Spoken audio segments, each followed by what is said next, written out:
Iniciando o Hangout aqui com os meus amigos Anderson de Mello, Daniel de Jesus e o Robson Miranda. Hoje nós vamos falar sobre aquele tema que está Anderson de Mello, isso.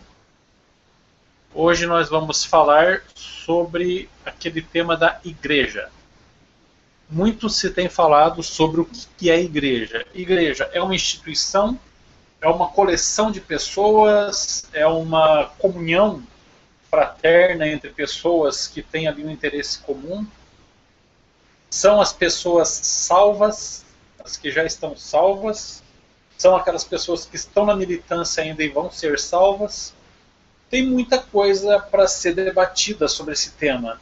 E um dos temas principais, e que muito se tem colocado, é a questão da necessidade de uma instituição determinada, como se fosse aquela instituição visível e palpável é a Igreja de Cristo, e todas as outras não são. Isso daí é um assunto polêmico, que a gente mexe direto no interesse de protestantes, de pessoas que são que acreditam em Deus, mas não possuem uma orientação religiosa definida, e aquelas pessoas que ficam mudando de igreja, entre aspas, fica mudando de seita, fica mudando de portinha aí toda hora. Então hoje nós vamos estudar com base na Bíblia e com base nos conhecimentos arqueológicos e com base nos conhecimentos históricos esse tema. Doa a quem doer, vamos tentar chegar a uma verdade. No entanto, a verdade é que a Igreja Católica é a Igreja de Cristo. Não podemos fugir disso. E como que nós não podemos fugir disso? Nosso Hangout hoje vai ser uma espécie de prova bíblica e prova histórica de que existe uma instituição humana, uma instituição divina, mas formada por pessoas também, que é a verdadeira Igreja de Cristo. Quem vai expor esse assunto para nós hoje vai ser o Robson Miranda, que preparou uma apresentação de PowerPoint, que ele vai colocar na tela agora, ou depois de se apresentar, e vamos debater o assunto. Cada slide, ou cada grupo de slides ali, vamos fazer uma pausa para considerações dos outros participantes aqui do Hangout. Chegou agora o Emanuel Araújo, seja bem-vindo, e vamos iniciar a exposição. Robson Miranda, pode falar. Como você falou, Carlos, o assunto é polêmico, mas como a gente não está nem aí para polêmica, a gente está aqui para mostrar a verdade. E como diz a Bíblia, convém obedecer antes a Deus do que aos homens, né? Jesus Cristo é o noivo da igreja. E só pode ter uma igreja, porque se tiver mais de uma, então Jesus é adúltero, né? Vamos lá. Eu vou mostrar aqui só o básico. Só um aperitivo. Se alguém quiser depois se aprofundar, tiver alguma divergência e quiser debater, a gente está aí disponível. Bem... Deixa eu voltar aqui o slide. A igreja é o corpo místico de Jesus Cristo, sendo o próprio nosso Senhor a cabeça e nós os membros desse corpo. Até aí, todo mundo concorda, né? Eu vou falando aqui, conforme eu vou falando, se alguém quiser interromper para falar alguma coisa, fala no microfone porque eu não estou vendo o chat, tá? Beleza, então o negócio é o seguinte. Eu acho importante a gente falar que quando fala que Cristo é a pedra fundamental, não pode ser colocado outra pedra, daí no mesmo texto fala que nós, o Paulo falando, vós todos sois pedras dessa igreja, e a pedra fundamental é Cristo. Então somos também pedras desse edifício que é a igreja. E nós fazemos parte desse corpo místico. Depois na sequência vai ter as ressalvas quanto a nós, católicos, fazermos parte do corpo místico de Cristo, porque não é todo o católico e nem o católico inteiro que é membro desse corpo místico. Pode continuar. Nós somos a igreja. Nós não somos a igreja. Nós fazemos parte da igreja. Aquilo que há de santo em nós é a igreja. Enquanto que aquilo que há de pecado em nós não é a igreja, é o mundo. Então nós não somos a igreja. Nós fazemos parte da igreja. Seu corpo, o corpo de Cristo, abrange as almas dos salvos que já estão no céu. Porque a gente professa que quem morreu e morreu em estado de graça já está no céu. Já sofreu o julgamento pessoal. Abrange também as almas dos salvos que estão se purificando. Que é aqueles que morreram na graça, mas ficaram com resquício de pecado ainda. Então, né, como a Bíblia diz que no céu só entra a perfeição, diante de Deus só se apresenta em santidade. Então a gente crê que se você morre com pecado, existe esse estágio de purificação. E também as almas daqueles que militam aqui na terra. Então esse corpo místico de Cristo se divide em três: as almas do céu, as almas do purgatório e nós aqui na terra. As almas que não estão em comunhão com Deus estão fora da igreja. E seu fim último é o inferno. Então, ou você está em comunhão com Deus, ou você não está na igreja. Agora, esse negócio de você ser a igreja, isso não existe. Importante falar também que não é qualquer pessoa que se diz seguidor de Cristo é membro da igreja, tem que ser necessariamente católico. Porque a pessoa que se diz seguidor de Cristo, mas não professa a fé no mesmo Cristo que a Igreja Católica professa, então está seguindo a um Cristo fajuto. Então está seguindo a um Cristo de faz de conta, ou está fazendo de conta que segue a Cristo. O Cristo que nós seguimos e que todo mundo que se diz membro de alguma igreja deve seguir é aquele mesmo Cristo Eucarístico que comungamos nas nossas missas. Aquele é o nosso Cristo. Morreu na cruz e se fez alimento para nós. Exato. E essa igreja de Jesus Cristo, ela passou a existir somente após a paixão, morte e ressurreição de nosso Senhor. Antes disso, todas as almas dos mortos esperavam por ele. O próprio Deus encarnado na pessoa humana de Jesus Cristo instituiu sua igreja aqui na terra e deixou um pastor cuidando do seu rebanho. Não deixou o seu rebanho abandonado.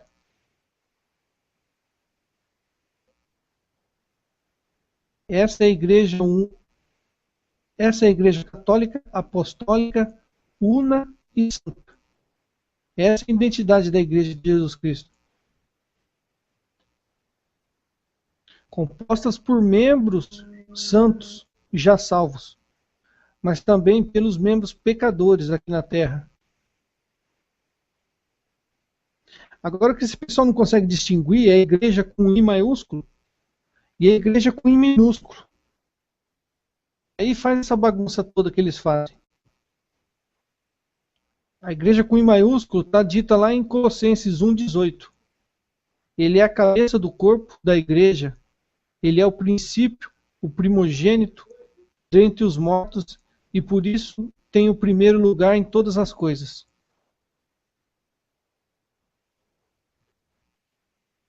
Sujeitou a seus pés todas as coisas e o constituiu chefe supremo da igreja, que é seu corpo, o receptáculo daquele que enche todas as coisas sob todos os aspectos. Como que a pessoa lê um texto desse e continua falando que a igreja somos nós? Alguém pode explicar isso aí? Eu queria até fazer uma analogia, né, com uma arca de Noé no Antigo Testamento, que é tipo o seguinte, se para salvar o corpo, né, o corpo, as pessoas na época não podiam se salvar sozinhas, elas teriam que entrar numa arca. Agora você imagine para salvar sua alma, para você conseguir algo, entendeu, que está além do material, né, a Eucaristia, o pão da vida, a vida eterna. Né? Imagina o que você tem que fazer para isso. É claro que você tem que recorrer a uma instituição natural também e sobrenatural. Né? Natural, que está ao nosso alcance, né? E o sobrenatural, que é o que? A comunhão, né, do físico com o espiritual, né? Que seria o que os santos, o purgatório, né, a Virgem Maria, a Eucaristia, né, o próprio Cristo, né, que é o corpo, né, que é a igreja. Exato. Assim, de hora em diante, as dominações e as potestades celestes podem conhecer pela igreja a infinita diversidade da sabedoria divina. Quer dizer, até os demônios só conhecem Deus pela igreja. Aquilo que os demônios conhecem de Deus é pela igreja. Até os demônios só chegam a ter o conhecimento de Deus, o que eles conhecem, através da igreja. Agora tem gente se achando mais conhecedora de Deus do que os próprios demônios, né? A igreja que está no céu. Vós, ao contrário, vos aproximastes da montanha de Sião, da cidade do Deus vivo, da Jerusalém celeste, das miríades de anjos, da assembleia festiva dos primeiros inscritos no livro dos céus, e de Deus, juiz universal, e das almas dos justos que chegaram à perfeição.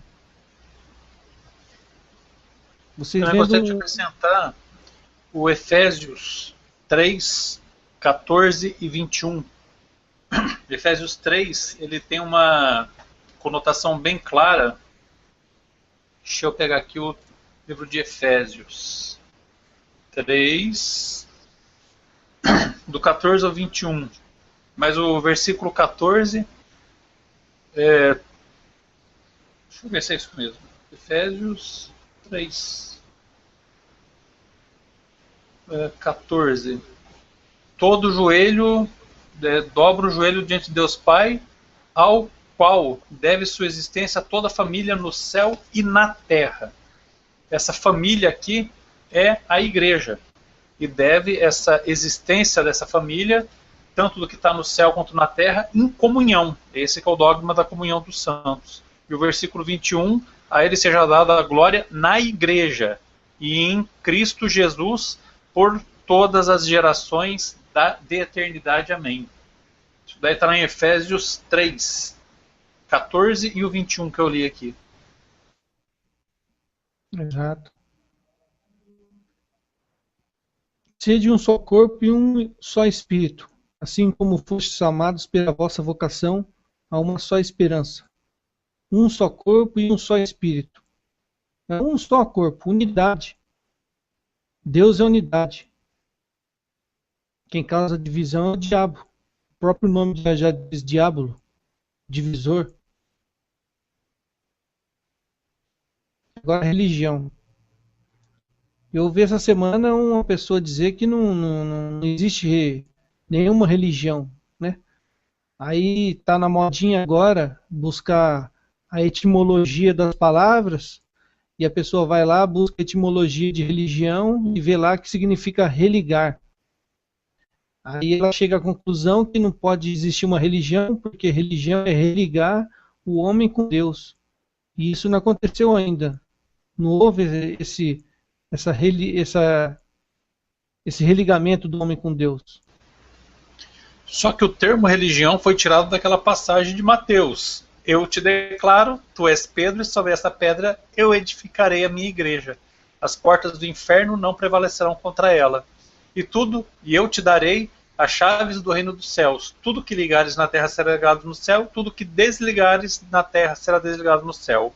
O termo religião surgiu disso daqui. Esse que é o problema dos que adotam esse posicionamento que o Robson falou. E tem um detalhe bem interessante, uma pergunta que a gente tem que fazer sobre isso. Se Jesus Cristo não deixou uma religião, para que Tiago dá uma definição de religião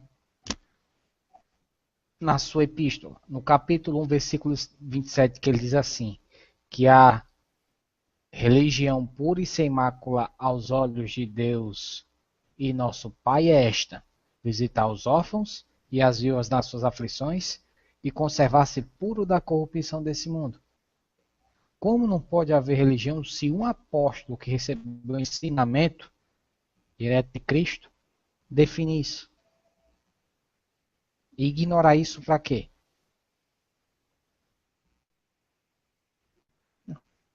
Só cego mesmo para não ver, né, Anderson? Agora a gente já vê a igreja no céu. E agora a igreja instituída aqui na terra. Depois disso aqui a gente só vai faltar se perguntar: cadê o CNPJ? Né? Só falta isso. Na igreja, Deus constituiu primeiramente os apóstolos. Em segundo lugar, os profetas. Em terceiro lugar, os doutores. Depois, os que têm o dom dos milagres, o dom de curar, de socorrer, de governar, de falar em diversas línguas. Mais uma vez, como uma pessoa pode ler um texto desse e dizer que a igreja somos nós? Isso aqui já é uma descrição de uma hierarquia, ou como eles gostam de chamar, aqui já está descrito todo um sistema, né? Se isso aqui não for um sistema, eu não sei mais o que é sistema, então. Não, eu gostaria de perguntar para os desigrejados da igreja Temonoses quem que é o bispo, o diácono e o presbítero do grupo deles, porque, e se houver isso, eles são necessariamente uma instituição, e perde a essência do movimento deles, que é não ser instituição. Aí eu pergunto, pô, mas cadê o diácono aí? Cadê o presbítero? Cadê o bispo? E isso não existe no meio deles. E isso é antibíblico. Antibíblico da mesma forma que é antibíblico, só o questão de ser diácono e pastor que prega a igreja batista, se eu não me engano. Eles não têm bispos ali. É só diácono e pastor. Isso daí é um puro paganismo, do meu ponto de vista. Porque ou é filho de santo ou é pai de santo lá, né? Se eu não me engano, agora pode ter pastora também na igreja batista. Então é mãe de santo e filha de santo. É a mesma coisa do candomblé, o negócio lá. Só tem 2 graus, né? É interessante isso. E eles passam por cima disso por quê? Para não se identificar com a igreja católica. E se identificar com a igreja católica vai dar razão para ela. Acho interessante isso. Tem até obreiro.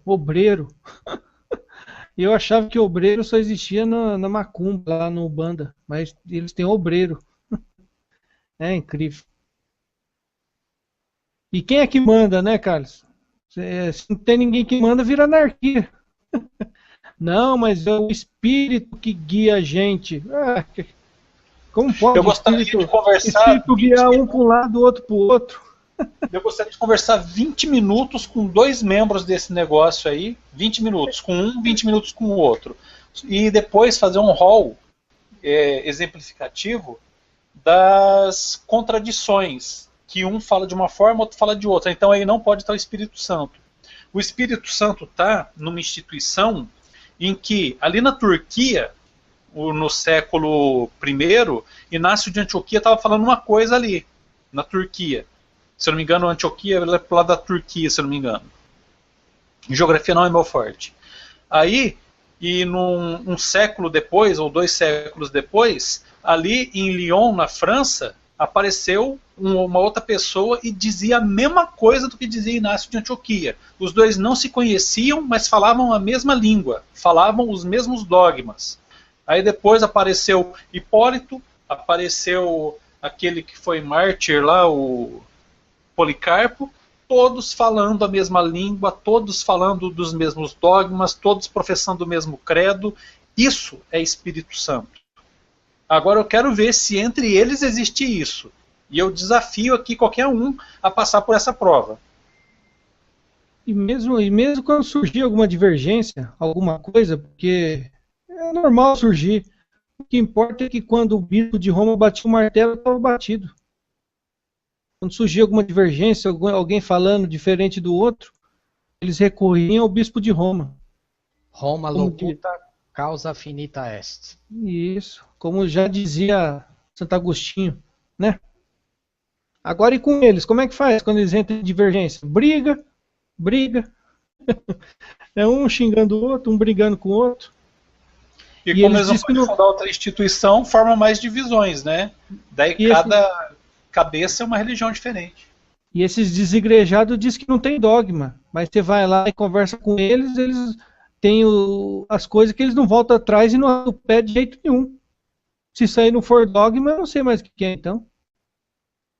Não, mas tal coisa é assim e não mudo e é assim. É dogma. E o interessante é que eles falam que não existe hierarquia. Como é que eles aceitam a orientação do Espírito Santo? O interessante é que eles falam que não existe dogma, mas cada um escolhe a parte da Bíblia que é inspirada. Essa parte é inspirada, essa outra não é. Então eles mesmos fazem um dogma da própria Bíblia e da sola Escritura, que é outro dogma.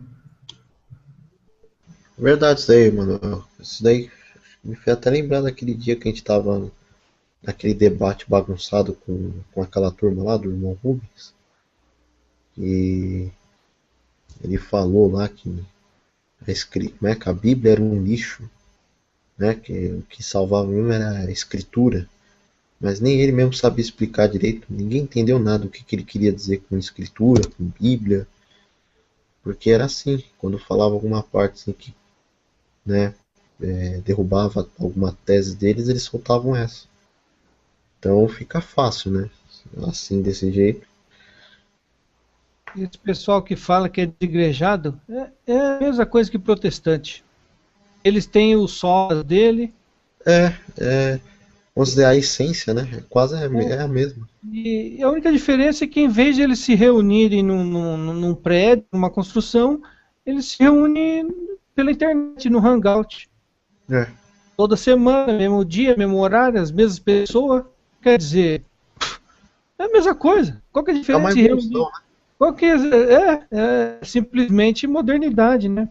Qual que é a diferença de se reunir num prédio e se reunir no Hangout com hora marcada, dia marcado? Para mim é a mesma coisa. É sistema do mesmo jeito.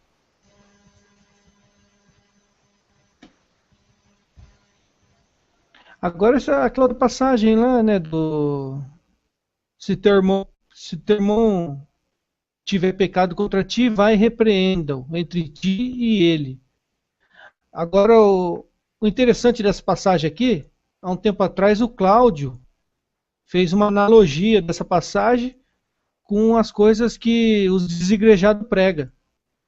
E onde está ti e ele, o Cláudio substituiu por igreja, porque eles pregam que todo mundo é igreja. Então, fazendo essa analogia, ficou mais ou menos assim, para vocês verem se faz sentido o que os caras pregam. Se a igreja tiver pecado contra você que é a igreja, vai e repreenda entre você que é a igreja e ele que é a igreja. Se ouvir a igreja, terá ganho a igreja. Se não escutar a igreja, toma contigo uma ou duas igrejas, a fim de que toda questão se resolva pela decisão de 2 ou 3 igrejas. Se recusa a ouvir as igrejas, diz a igreja. E se recusa a ouvir a igreja, seja ele para ti como pagão ou publicano. Você vê como fica ridículo? Se todo mundo é igreja, Como é que fica essa passagem aqui? Né? A igreja é o fim último. A igreja não é cada um. Aqui está claro que a igreja é um ponto de referência. A igreja é aquela que bate o martelo. A igreja é aquela para onde todo mundo vai.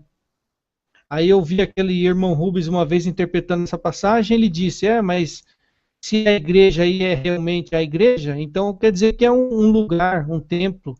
Como é que a gente vai no templo consultar o templo? Você vê a exegese que os caras fazem da Bíblia, a interpretação, na mente deles, quando eles lêem igreja aqui, eles acham que a gente interpreta essa igreja como um prédio, uma construção de tijolos. Eles não sabem que a gente interpreta essa igreja como uma instituição, né? É muito fraca a interpretação desses caras, a exegese deles. Mas eu achei interessante a analogia que o Cláudio fez. Onde tá ti, tu, pessoas, põe tudo igreja aqui.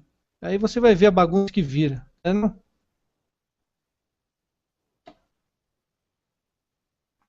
Agora a igreja aqui na terra. Por isso vos digo, ser-vos-á tirado o reino de Deus e será dado a um povo que produzirá os frutos dele. Isso aqui é a promessa de Deus que ia tirar o reino dos judeus e dar para um outro povo. Agora me diz, qual é a única igreja cristã que pode se dizer que é um povo? Qual a única religião, igreja cristã que tem um país como sede? Né? Além da igreja católica que tem em Roma, qual outra?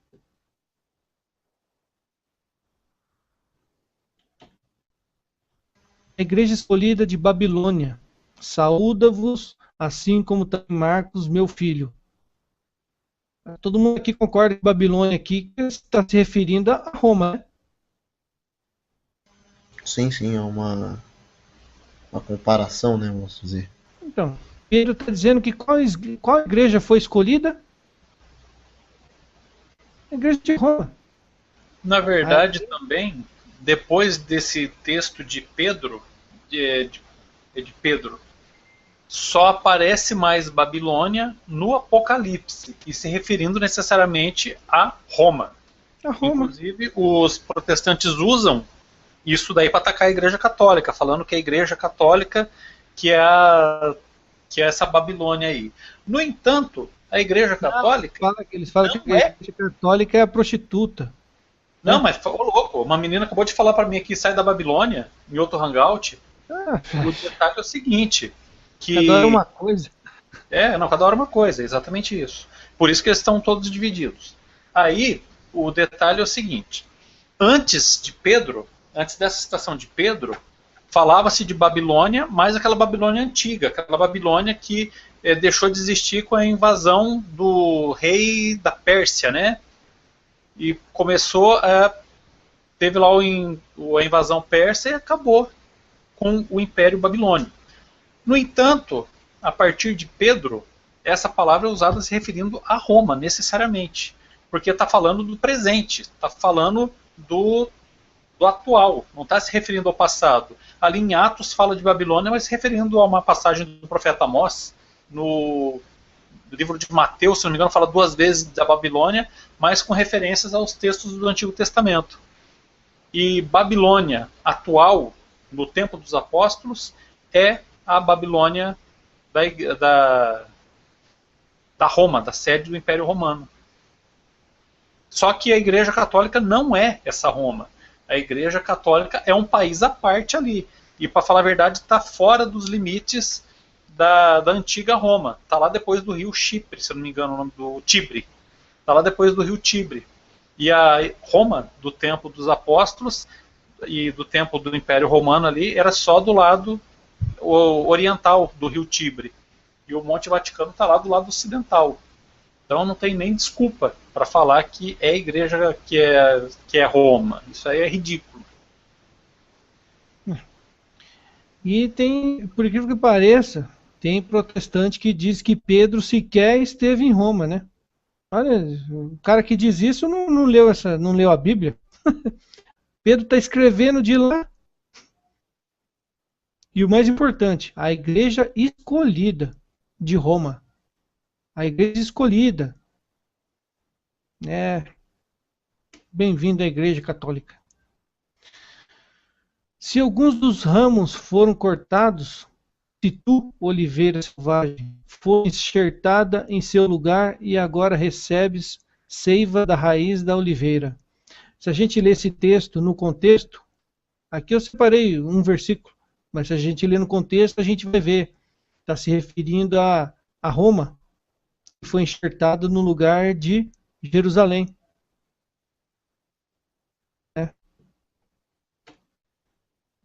E agora a igreja com I minúsculo. Por exemplo, a igreja com I minúsculo é isso aqui. João escreve às 7 igrejas que estão na Ásia. A vós, graça e paz da parte daquele que é, que era e que vem da parte dos 7 espíritos que estão diante do seu trono. Isso aqui é a igreja com I minúsculo. São paróquias, é o que a gente chama hoje de paróquias, né? São comunidades. Mas todas sob a orientação do bispo de Roma. Então, gente, é mais ou menos isso aí que tinha para hoje. É como eu falei, foi um negócio básico. Foi básico. Quem tiver discordância, a nossa intenção é esta. É só jogar o básico da nossa fé. Quem tiver discordância, bem, discute com a gente. E provar pra gente que a gente tá errado, né? Eu separei aqui algumas citações bíblicas, 3 versículos só. O primeiro é 2 Pedro 2,4, que fala que, pois se Deus não poupou os anjos que pecaram, mas os precipitou nos abismos tenebrosos do inferno, onde reservado para o julgamento. Aí depois fala que, pois para isso foi o evangelho pregado também aos mortos, ali no capítulo 4, versículo 6. Para que, embora sejam condenados em sua humanidade de carne, vivam segundo Deus quanto ao Espírito. Isso daí é aquela parte do credo que fala desceu à mansão dos mortos e ressuscitou ao 3º dia. Esse desceu à mansão dos mortos foi para que o evangelho fosse anunciado também para as almas que estavam na mansão dos mortos, que estavam no Sheol. E justamente por quê? Porque até aquele momento não existia igreja ainda. E como não existia igreja, todas as almas iam para o inferno, mas tinha ali no inferno um tal de um puxadinho ali no inferno, um sistema de ar-condicionado e tudo mais, chamado o seio de Abrão. Ou o seio, acho que é o seio de Abrão, uma coisa assim que eles chamavam. Que é um estado de graça em que a pessoa vivia na condenação eterna, mas como se fosse um escolhido ali dentro, mostrando que Deus tem autoridade também sobre o inferno. E Cristo desceu ao inferno para anunciar o evangelho lá, porque até aquele momento não tinha igreja. Rogo-vos, irmão, em nome de nosso Senhor Jesus Cristo, que todos estejais em pleno acordo e que não haja entre vós divisões. Vivei em boa harmonia, no mesmo espírito e no mesmo sentimento. 1 Coríntios 1,10. Agora eu pergunto que igreja, que instituição tem uma plena harmonia no mundo inteiro, em todos os povos e em todas as gerações? É só a Igreja Católica que vai ter isso. Se você for ver o islamismo e cristianismo, o islamismo está para o cristianismo. Agora, uma seita do islamismo está para uma seita do cristianismo. O islamismo não tem unidade nenhuma também. O judaísmo também não tem mais unidade. Perdeu a unidade a partir do momento que Cristo morreu, ressuscitou e subiu aos céus. E por aí a gente vai vendo que a única opção que nos sobra como Igreja de Cristo, que passa ali pelo crivo do tempo e pelo crivo da unidade doutrinal, tanto em matéria temporal quanto em matéria espacial, que o mesmo credo que eu tenho aqui no Brasil é o mesmo credo que tem no Japão, na África, na Ásia e na Europa. Todo esse credo é o mesmo, desde o tempo dos apóstolos, inclusive a devoção à Virgem Maria, inclusive a crença de que Maria subiu aos céus, a Assunção de Maria, inclusive a crença no purgatório, inclusive tudo isso, desde o tempo dos apóstolos era crido tudo isso. E é o que nós temos hoje como Igreja Católica, a única que passa pelo crivo do tempo e pelo crivo da unidade doutrinal. E quem não concorda com isso vem debater, vem discutir, a gente está aberto para isso também. Temos aí as considerações finais agora, vamos ver, eu não sei quanto tempo de vídeo que passou, mas eu acredito que já deve ter passado quase 1 hora de conversa aqui. Vamos ver, o Anderson, você quer fazer alguma ponderação aí, quer falar alguma coisa?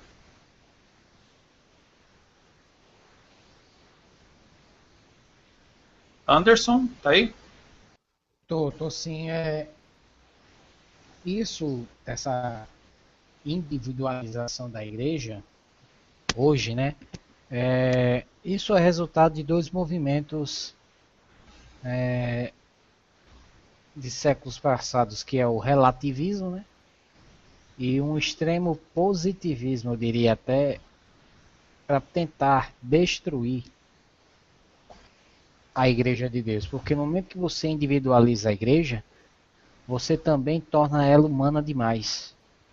E uma Igreja humana demais se torna pecadora. E se tornando pecadora, não faz parte do corpo místico de Cristo. Então a intenção de Satanás é essa. Primeiro, é individualizar a igreja para depois passar para todos que a igreja é pecadora, porque os membros dela são pecadores. Mas eles têm que notar que, por mais que existam membros pecadores, a igreja em si é santa, porque ela é o corpo de Cristo, e Cristo não tem pecado. Né?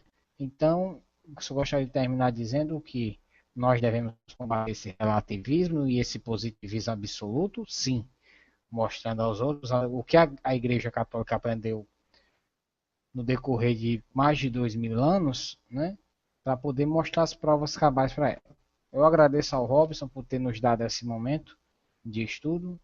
Desejar meu grande abraço a todos. Fiquem com Deus. O Daniel, que falou um pouquinho durante o Hangout, falou alguma coisa? Eu não tenho nada a acrescentar, não. Estou mais aqui na escuta mesmo. Obrigado a todo mundo que participou. Agora o Robson Miranda quer falar alguma coisa também? Finalizar a apresentação para eu clicar aqui em finalizar a transmissão e já editar o vídeo ali que está com o nome bem escroto. Então, a gente vê o pessoal com um círculo vicioso, uns argumentos bestas, como por exemplo o Rubens Sodré falou no último debate dele lá com Eli Soriano, né? Eu não sigo Paulo, eu sigo Jesus. Eu sigo o que o Salvador disse. O Salvador deixou alguma coisa gravada? Ele tem o áudio do Salvador? Jesus deixou alguma coisa por escrito? Ele não confia nos homens, mas confia em Jesus? Como assim? Eu queria que ele explicasse. Um monte de perguntas que eu gostaria de fazer para ele, que ele respondesse, mas isso, não sei, eu gostaria que explicasse. Como que a pessoa pode dizer, eu confio em Jesus, eu não confio em Paulo? A pessoa vai dizer, eu confio em Jesus, mas não confio nem em Lucas, João, nem em Marcos, nem em Mateus. Como? Como pode? Quem escreveu sobre Jesus não foram as pessoas? Então é aquele negócio de... A única coisa que Jesus escreveu no Novo Testamento, que eu saiba, foi o pecado do pessoal ali na areia do mar, né? A única coisa que eu vi Jesus escrevendo no Evangelho. A gente sabe que ele sabia escrever por causa disso, e a gente sabe que ele sabia ler porque ele lia na sinagoga. Mas fora isso, não tem mais nada. Não tem mais nada.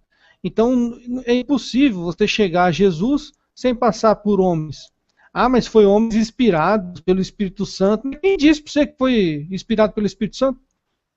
Ah, porque foram os apóstolos. Mas e o evangelho de Judas? Judas não foi apóstolo? O evangelho de Tomé, de Filipe, eles também não foram apóstolos? E por que eles não estão na Bíblia? Ah, mas porque são apócrifos. Mas, você entendeu? Mas quem disse que são apócrifos? Foi a igreja, cara. Então eles vão acabar rodeando, mas sempre vai voltar para a igreja, a autoridade da igreja. Não tem como chegar a Jesus sem passar pela tradição, sem passar por homens e sem passar pela igreja. É isso que essa raça tem que aprender. Obrigadão a todo mundo que participou.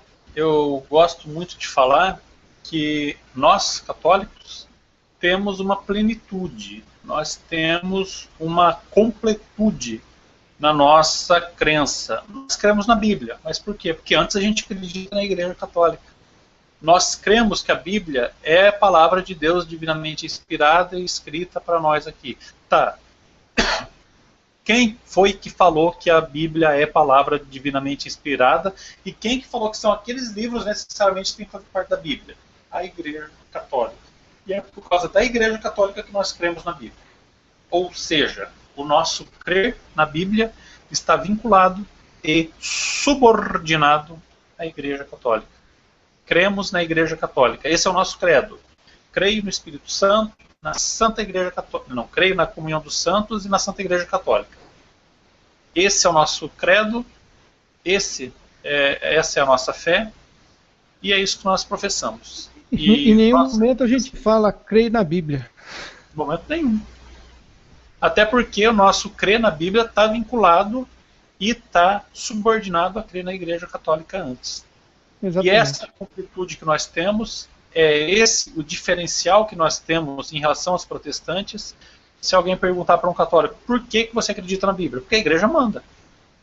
E quem que disse que a Igreja é a instituição ali instituída por Cristo? Tudo.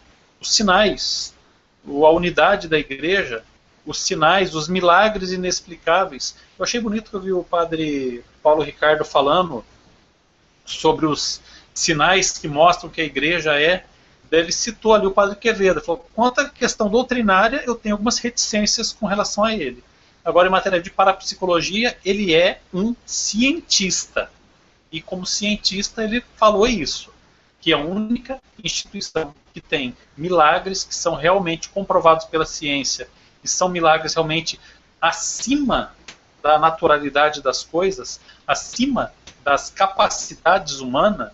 Por exemplo, uma pessoa estava andando, acho que isso era no Império Romano, uma pessoa matou acho que um imperador ou uma pessoa importante, e na hora que estava passando em frente à estátua dessa pessoa, a estátua caiu em cima dessa pessoa e matou ele. Foi um milagre? Não. Por quê? Porque uma estátua cair, alguma coisa acontecer nesse exato momento, por exemplo, poderia ter sido feito por uma pessoa. Agora, uma pessoa que entra cego numa gruta lá em Lourdes e sai enxergando, isso é um milagre supranatural. Isso é um milagre acima da naturalidade das coisas. Uma pessoa que não enxerga, tem um olho castanho, e do dia para a noite aparece um olho verde que enxerga no olho dele, e depois que fazem a exumação no corpo de acho que Santa Inês, se eu não me engano, vê que estava faltando o olho nela, e que o olho que estava na pessoa é o olho que estava naquela santa. Isso é um milagre inexplicável. Isso é um milagre que acontece na Igreja Católica. E as pessoas não se dão conta disso.